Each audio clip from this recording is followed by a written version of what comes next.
Welcome to Real World Peaceful Parenting, a podcast for parents that are tired of yelling, threatening, and punishing their kids.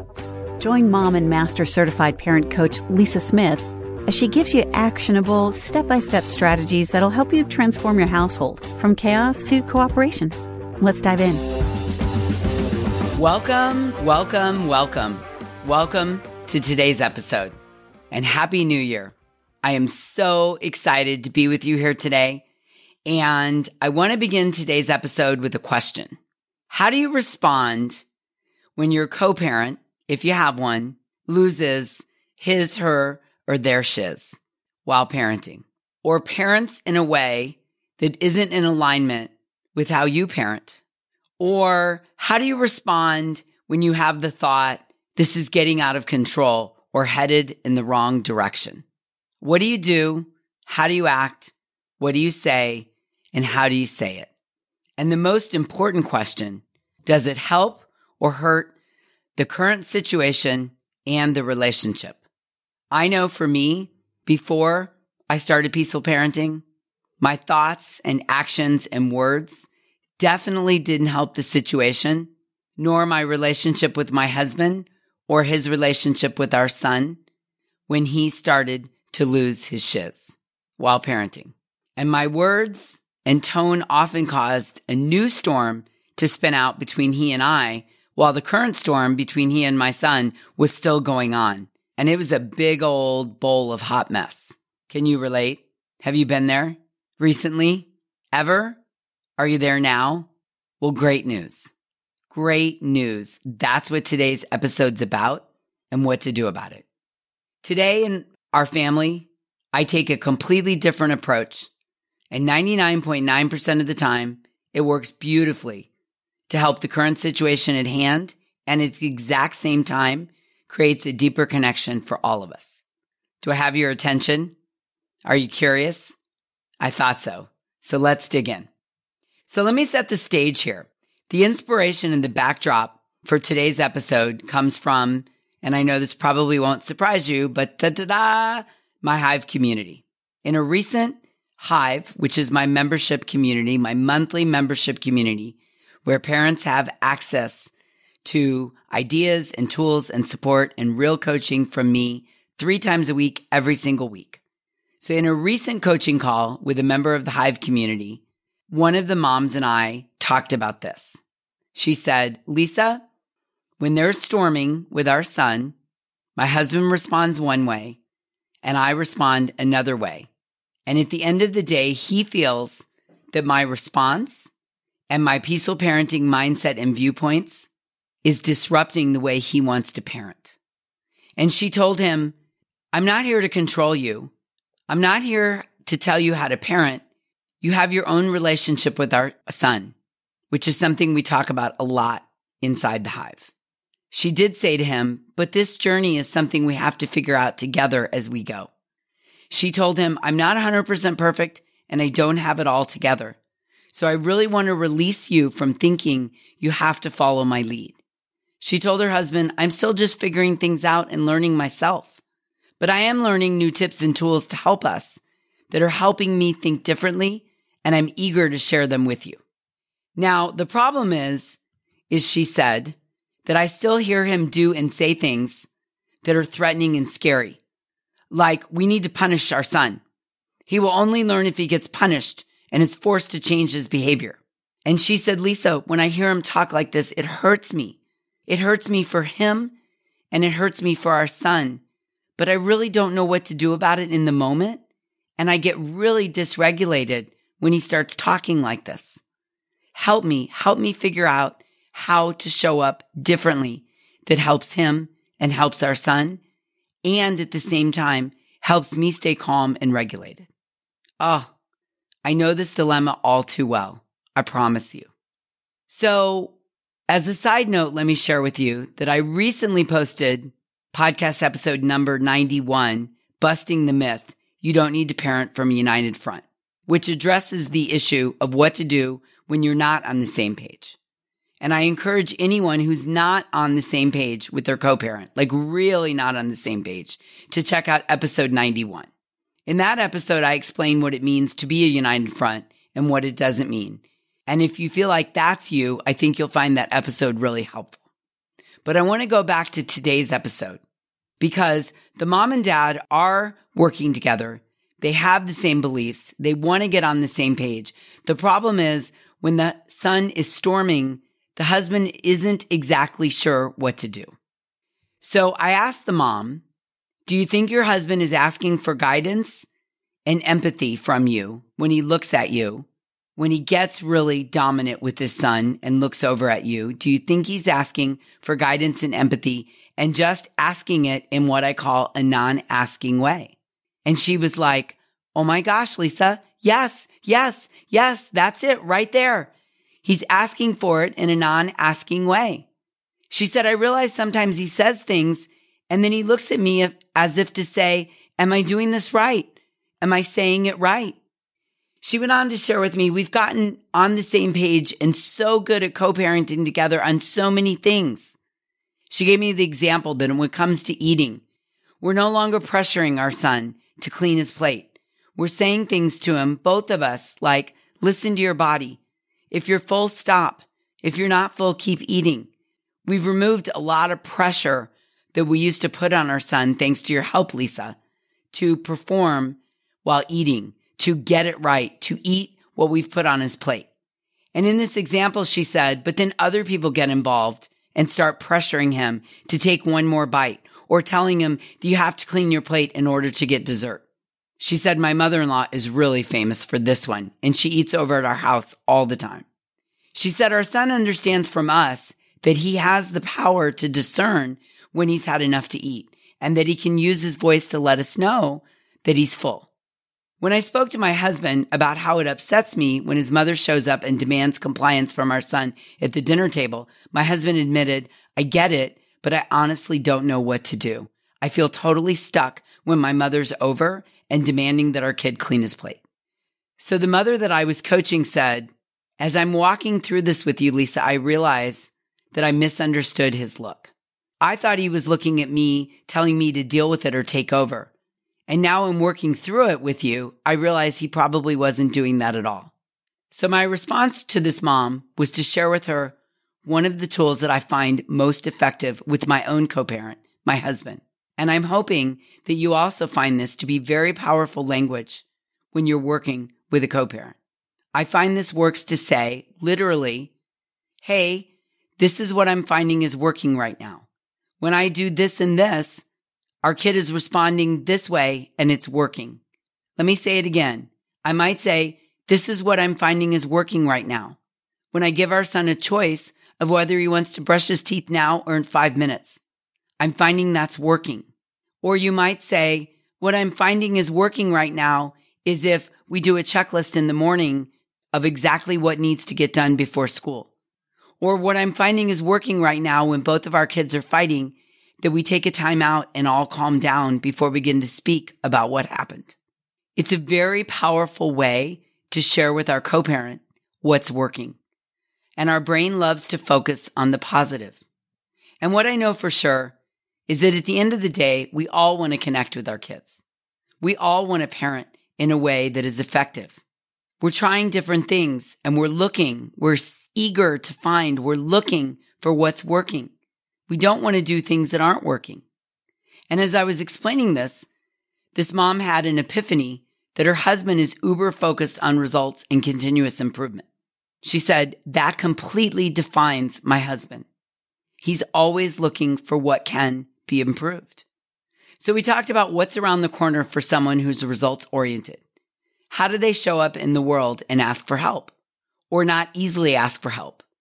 Or not directly ask for help when they really want it? It's important to really look at the asking for help style of your co-parent. Observe in the wild, in different situations, how your co-parent asks for help in the workplace, with his family, with his friends, from you. Look for, how does this person ask for help? For a lot of us, we're not good at asking for help.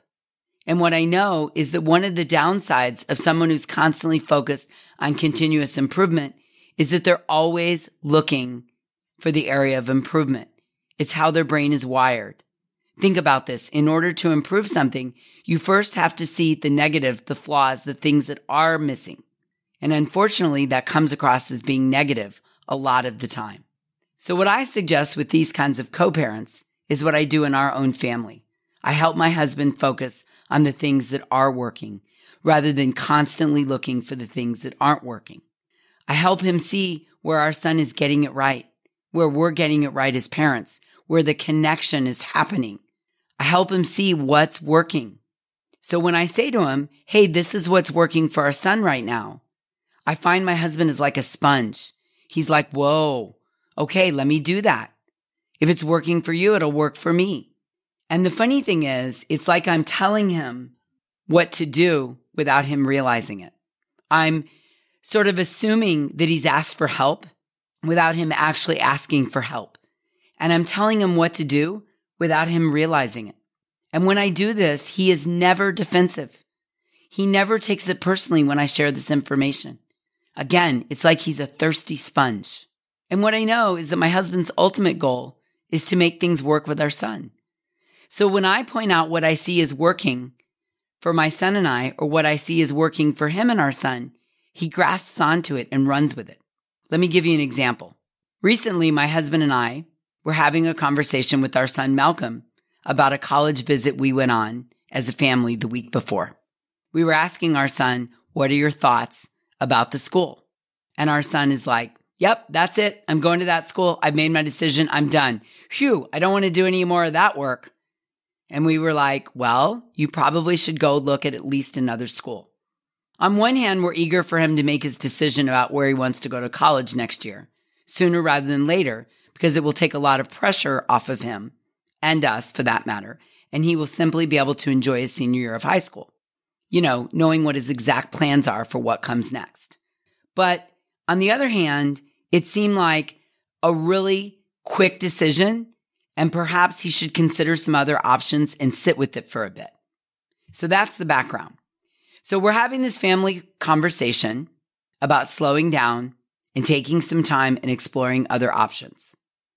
And again, our son is 18 years old, and he was trying to make a point about something, and he said verbatim, well, mom's been jamming all this positive thought work down my throat for 5 years, so I know exactly how to think about this. And my husband got very triggered by this. He said, jamming? She's been jamming it down your throat? And he and my son started arguing about whether or not I've been jamming positive thought work down our son's throat. So I looked over at my husband and I asked him to take a pause, just for a second. And I turned to my son and I said, well, is it working, this jamming it down your throat? It seems like it's working. And I think we've been pretty successful. And my son said, yeah. And I said, well, as long as it's successful, then I'll keep jamming it down your throat. And we all had a big chuckle about this. And it took the sting out of the word jamming, and it dissipated the storm, and we got back to the point of the conversation and moved on from there. Okay, you with me so far?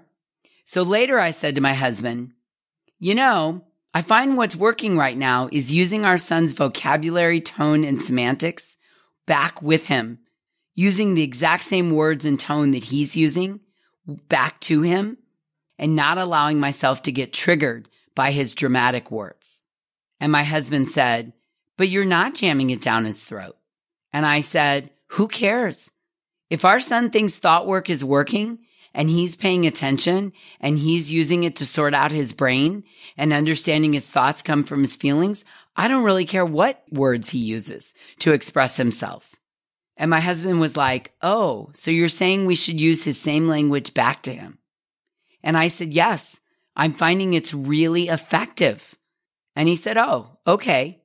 Now, here's the arc of the story where things get really good.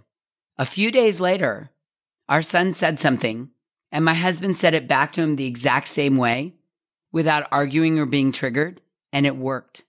It worked. They figured out what they needed to do, and they both committed to it and did it. See, the rub comes in that my husband has the belief that words matter and tone matters. And in the past, he would go down the rabbit hole of paying attention to and questioning and calling out our son's choice of words. And then he would miss the point that our son was trying to express, and they would both end up storming with each other. So what I was able to share with my husband is what I found was really working in this instance. And it was to mirror back the exact words and tone back to our son so that he could feel connected to us and understand that we're hearing what he's saying. All right, so that's my example. So back to the coaching with this particular mom inside the hive.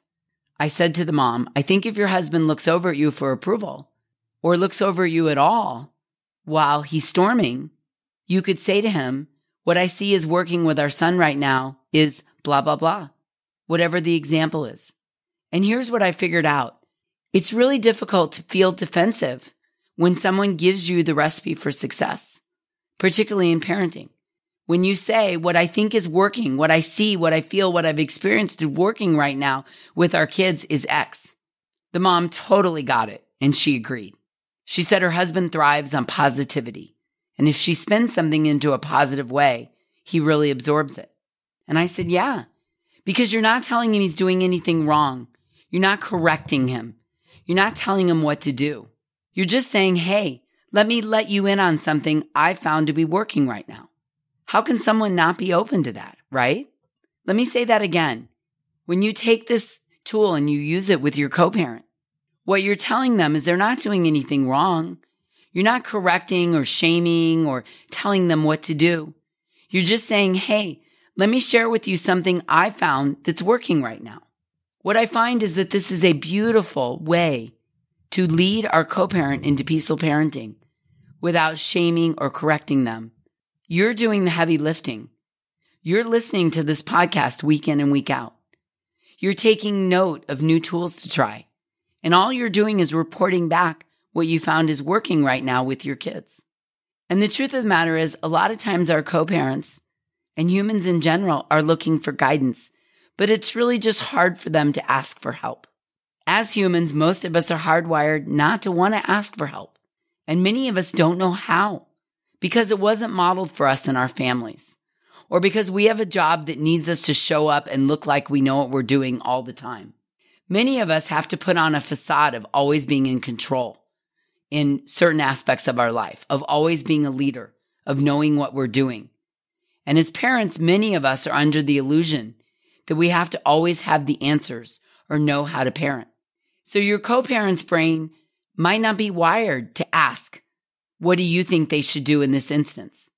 And on top of that, sometimes our co-parents are getting a lot of feedback from non-peaceful parenting, from dominant parents, or not getting feedback at all. And what they really need is us to ground them in what's working for our kids right now. This can also be a language you can use with a nanny or babysitter or grandparent or teacher. You don't even have to bring peaceful parenting into the conversation. You can just say, hey, for what it's worth, this is what I'm finding is working right now. So I ask you, what is working for your kids right now? Think about it. Make a list. Help your co-parent. If you can recognize it for yourself, if you can pick up on what's working for your kids and what feels like connection, you can easily share that with your co-parent, even if you don't live in the same home. You can give them examples. You can model what's working in front of your co-parent so they can see for themselves what's working. It's possible your co-parent is just relying on the parenting ways of his or her own parents, of how they were raised. And maybe they're not longing to be dominant. They're not longing to spank or shame or yell. They're just desperate for something to work, and they don't know how to ask for it. So your homework is to show them another way.